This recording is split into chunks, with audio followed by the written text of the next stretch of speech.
Assalamualaikum warahmatullahi wabarakatuh. Perkenalkan, nama saya Aldi Bagja Pratama, NIM 122800021.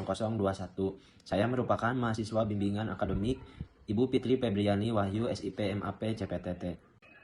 Judul artikel yang telah saya buat yaitu Efektivitas Kebijakan Program Keluarga Harapan atau PKH dalam meningkatkan kesejahteraan sosial keluarga miskin di Kecamatan Bayongbong, Kabupaten Garut. Pada pendahuluan artikel saya telah disebutkan bahwasanya kesenjangan sosial dan kemiskinan merupakan isu lama dalam pembangunan Indonesia yang terus membayangi berbagai upaya intervensi meskipun banyak program telah dirancang dan telah diterapkan. Nah, menurut Gopal tahun 2021, kemiskinan ini tidak hanya soal kekurangan materi saja, tetapi juga mencerminkan ketidakberdayaan struktural akibat ketimpangan akses, kesempatan, dan kualitas layanan dasar yang mana menjadikannya fenomena yang cukup multidimensial dan sangat kompleks. Kecamatan Bayongbong ini merupakan wilayah yang termasuk dengan tingkat kemiskinan yang cukup tinggi di Kabupaten Garut khususnya, yang mana ini tuh telah tercatat dalam DTKS atau singkatannya Data Terpadu Kesejahteraan Sosial. Nah, pada tahun 2007, pemerintah Indonesia meluncurkan program yaitu Program Keluarga Harapan, yaitu sebagai bantuan sosial bersyarat bagi rumah tangga yang sangat miskin dengan fokus pada akses pendidikan, kesehatan, dan untuk anak serta ibu hamil. Tujuan penelitian saya yaitu yang pertama untuk mengevaluasi efektivitas pelaksanaan program Keluarga Harapan di Kecamatan Bayongbong. Yang kedua, mengukur keberhasilan PKH dalam hal implementasi pencapaian target, kepuasan penerima manfaat, efisiensi sumber daya, dan keberhasilan jangka panjang.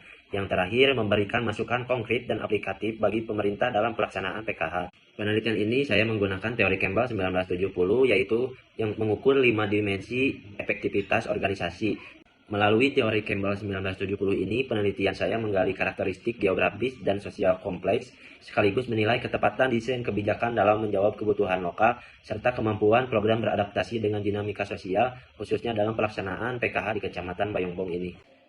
Di bagian penelitian terdahulu, yaitu penelitian yang pertama oleh Najida dan Lestari tahun 2019, yaitu fokus penelitiannya meneliti efektivitas pelaksanaan program PKH di tingkat akar rumput, dan menunjukkan bahwa PKH ini memberikan dampak positif dalam meringankan beban ekonomi dan meningkatkan akses masyarakat miskin terhadap pendidikan dan kesehatan.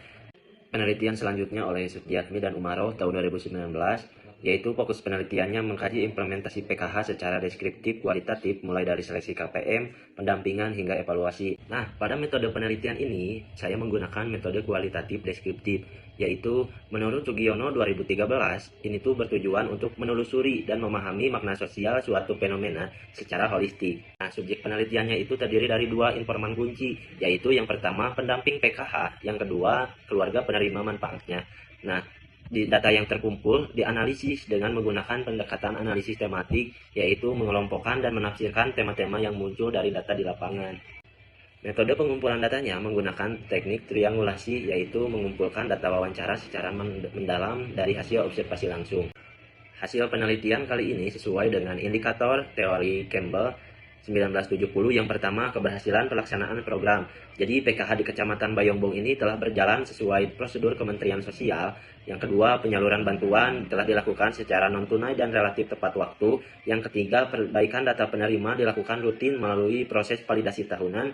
Yang terakhir, kendala masih ditemukan terutama di daerah dengan akses jaringan terbatas atau saat KPM berpindah tanpa laporan kepada pihak pendamping. Lalu indikator yang kedua, pencapaian sasaran program. Jadi sebagian besar KPM ini sudah sesuai dengan kriteria, yaitu rumah tangga sangat miskin, memiliki anak sekolah, ibu hamil, balita atau lansia. Nah, bantuan dirasakan membantukan kebutuhan dasar seperti biaya pendidikan dan transportasi. Lalu indikator yang ketiga yaitu kepuasan penerima manfaat. Nah, mayoritas KPM ini merasa sangat bersyukur dan terbantu secara ekonominya. Kepuasan dipengaruhi oleh kualitas dan intensitas pendampingan yang berbeda-beda antar wilayah oleh pendamping PKH itu sendiri. Lalu ada kesenjangan pemahaman tentang tujuan PKH sebagai program pemberdayaan, bukan sekedar bantuan. Indikator yang keempat, efisiensi input dan output.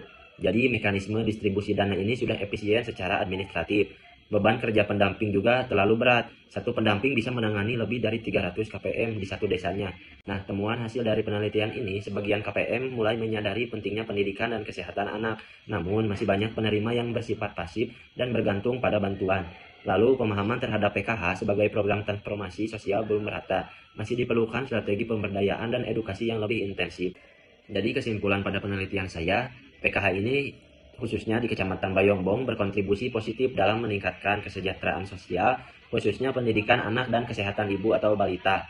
Lalu program juga berjalan sesuai prosedur administratif dan telah menyasar keluarga sangat miskin dengan beban tanggungan yang sangat tinggi. Namun efektivitas belum cukup optimal jika dilihat dari indikator teori Campbell 1970 tentang efektivitas. Nah, mungkin tantangan yang dihadapinya, jumlah dan kapasitas pendampingan PKH ini tuh masih terbatas. Lalu KPM belum sepenuhnya memahami makna program sebagai bentuk pemberdayaan.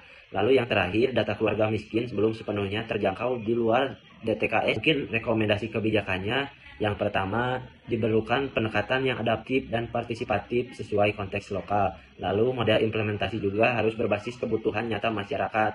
Lalu yang terakhir, kebijakan lanjutan harus terintegrasi dengan program pembangunan sosial dan pemberdayaan yang berkelanjutan.